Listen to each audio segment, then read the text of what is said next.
Namaste दोस्तों, welcome to Global Focus. I am your host Hari Sinha. Today's episode comes at a time when global headlines are dominated by rising tensions in West Asia. The Iran-Israel war is no longer a distant regional conflict.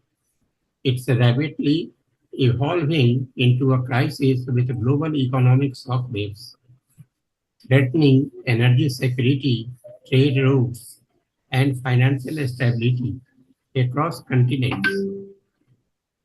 To help us decode the deeper strategic and economic implications of this conflict, especially for nations like India, we are joined by Saptarshi Basu, a seasoned geopolitics expert and a dynamic educator, known for breaking down complex issues with clarity and insight.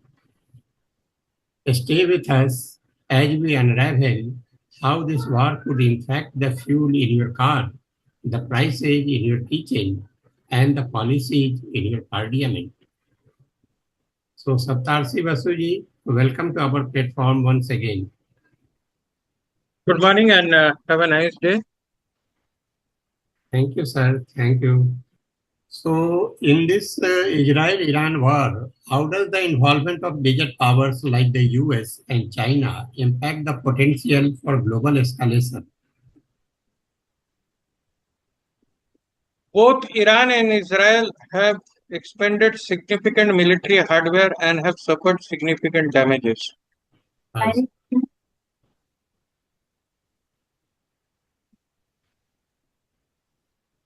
Yes.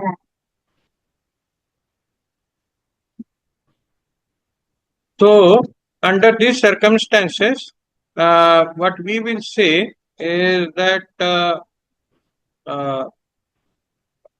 it is not sustainable for these people to carry out their operations for remaining long-term war or long-term escalation unless and until the logistics supply chain has been maintained by outside parties. For example, here the logistics have been United States of America for Israel, and we can see China for Iran. So under these circumstances, that we can say that unless and until global powers are involved, the conflict would have come to a plateau due to fatigue of resources.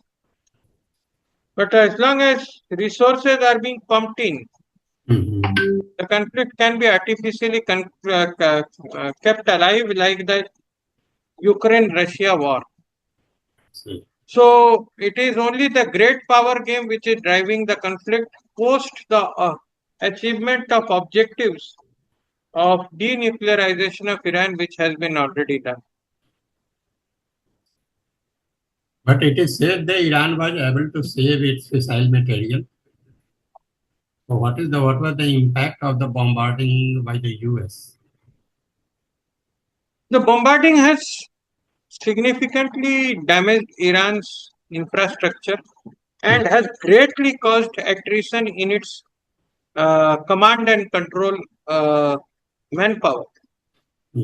Israel has almost what is known as a textbook form of strategic objective achieved a decapitation strike. Except Ayatollah Khomeini, who himself is rumored to be alive, now staying inside a bunker and deeply underground with his family. Israel has very successfully targeted the entire leadership or the core of the regime. Now, most of the people who were running the business of the state are no longer in powers of position, which has created a severe power vacuum on top, which has the great potential to destabilize the regime as competing people, powers, or interests from the bottom will rise to occupy these seats of power, and allegiances and fractions will start vying for the positions which were once held in tight control. This has the potential to undo the cohesion inside the region. With respect to military hardware, also it has faced significant damages in both terms of production as well as storage and deployment and, let us say, strike capabilities of its military hardware. But at the same time, if we can say that if the West or Israel is thinking that hitting Kudro and hitting the other uh, nuclear sites Yeah. from Shahar and others has effectively made Iran non-nuclear, they may be in for surprise. As Iranians are not Pakistanis, they are one of the most intelligent races in history. So it is understandable that Iran must have removed most of its processed uranium pellets from the site and only kept the site running to process new material. So though their ability to process a new uranium may have been affected or put some time back, the very presence of large stock of fissile material is a real possibility. And if people are thinking that they have stopped Iran from achieving criticality of 90%, that means there is not enough uranium which can make a nuclear bomb. I think that's sadly mistaken. Nuclear devices or is not enriched in, let us say, batch processes like what people think, like cooking a big bhandara food for the entire village.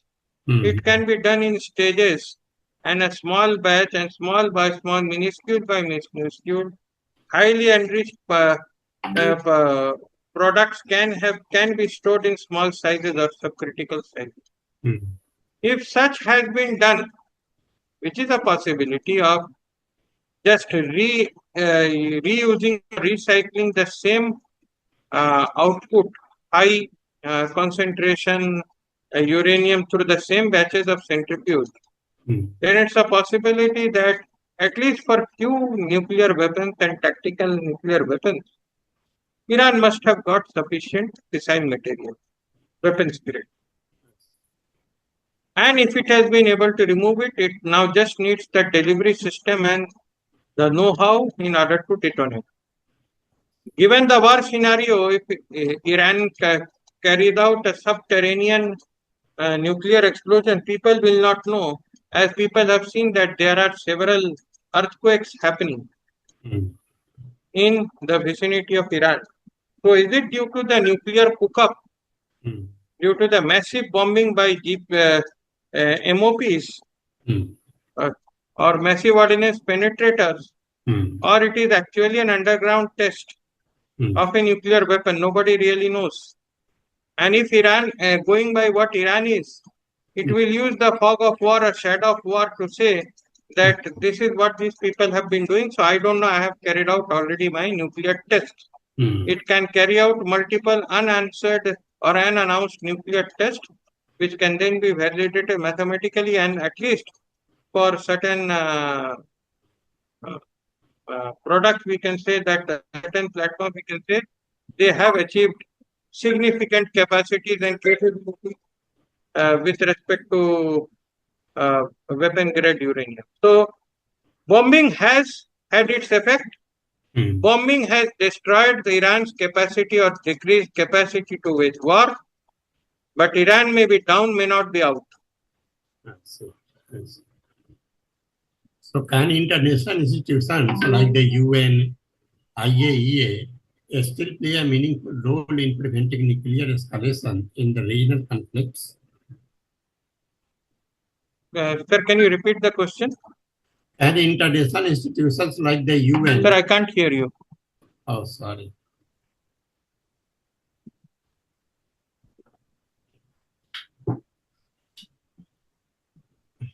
Can you hear me now?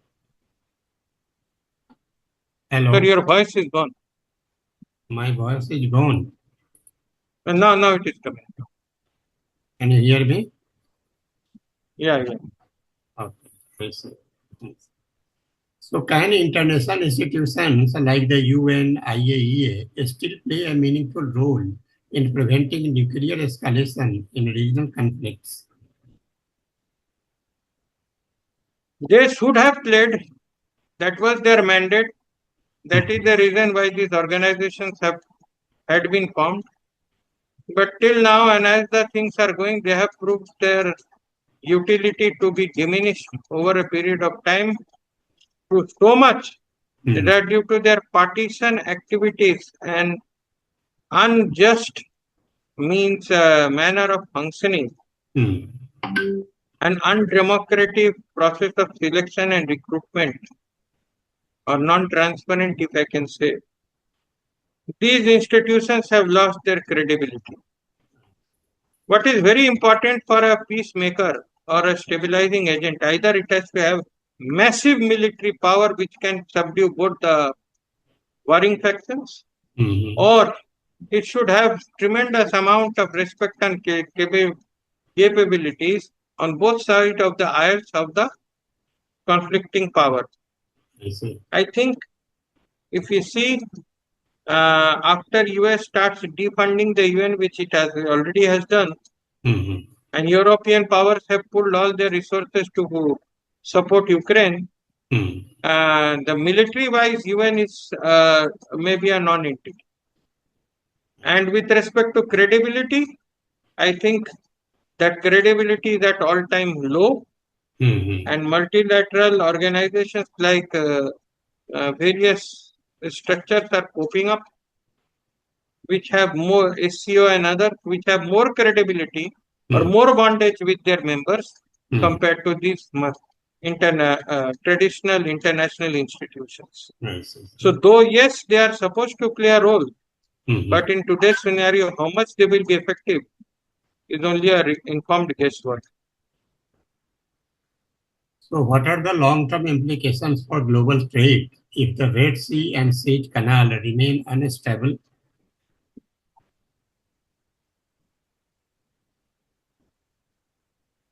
Now, for trade and international commerce, as Mhm. I said in the beginning, it is a bad news.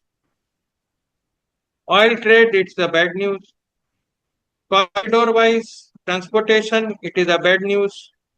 Our corridor from Chabahar to Afghanistan to Central Asia, it is bad news.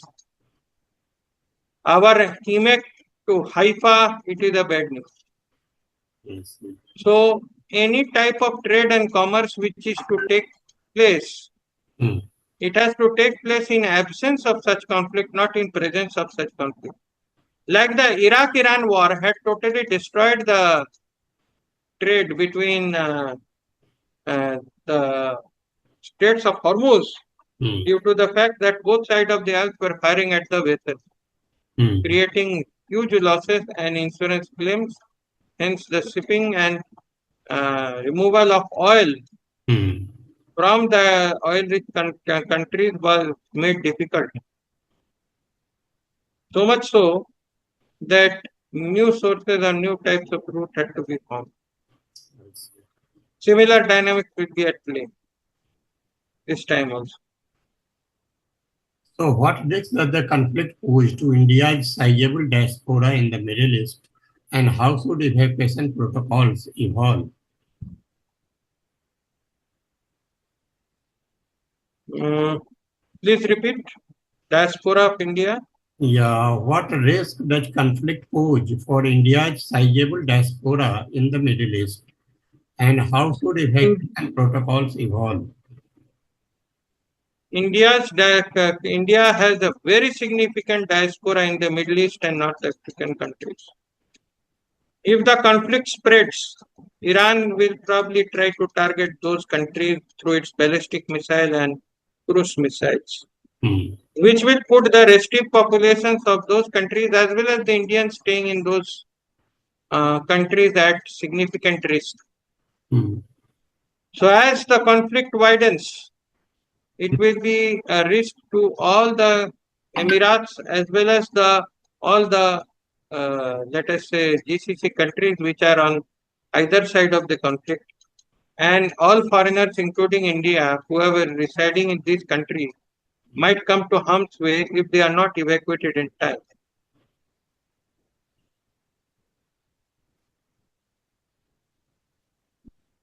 So could India internal religious dynamics be influenced by the conflict, especially among communities with cultural ties to Iran or Israel?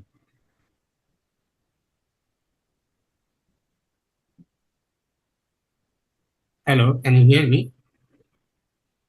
I couldn't hear you very clearly. Okay, so Hmm? could India's internal religious dynamics be influenced Hmm. by the conflict, especially among communities? Conflict. Yeah. Sorry, I lost your voice. Hello. So this Sir, I clear. can't hear you.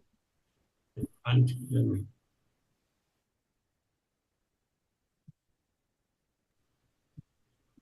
Can you hear me now? Yes, I can hear you now. Okay. So could India's internal religious dynamics be influenced by the conflict, especially among communities with cultural ties to Iran or Israel? Yes, already it has been seen that the sizable Shia Muslim populations are deeply distraught after the attack on Israel, and the the religious divide or the identity fractures which are there in our population will further be exacerbated. Today, most of the Hindu majority Hmm. right-thinking nationalists are aligned with Israel, Yeah. primarily due to the fact that Israel is a friend of India Hmm. and it has done enough across the ocean of time to support India in various times of need, critical times of. So any right-thinking nationalist individual is a pro-Israeli Indian. But at the same time, Israel's attack on Iran Hmm. basically makes it a hated figure in front of few Shias, hardline Shia population. Hmm. And also, if we see that there are some certain rabid Islamic elements within our populations which are more swinging towards the left, especially the left. Hmm. So the left and the hardened Islamists Hmm. will get a field day and a rallying point Hmm. to disturb whatever create internal disturbance in India, given the proximity of the Indian people and the Indian government with Israel. So this is a challenge which needs to be addressed by the internal ministry, and any kind of dissent or mischief Hmm. attempted by uh, overseas handlers to create destabilization inside our border must be crushed firmly and decisively. Hmm. So, friends, that was all for today on Iran Israel war and impact on energy security and economic fallout. So, if you like the discussion, if you have learned something, like the video and share the video and subscribe to our channel. Saptarshi Basu ji, a big thank you to you for this enlightening Thank you, sir. discussion. We'll be coming back again with a new topic on Iran Israel war. Thank you so much. Thank you, Thank you. everyone.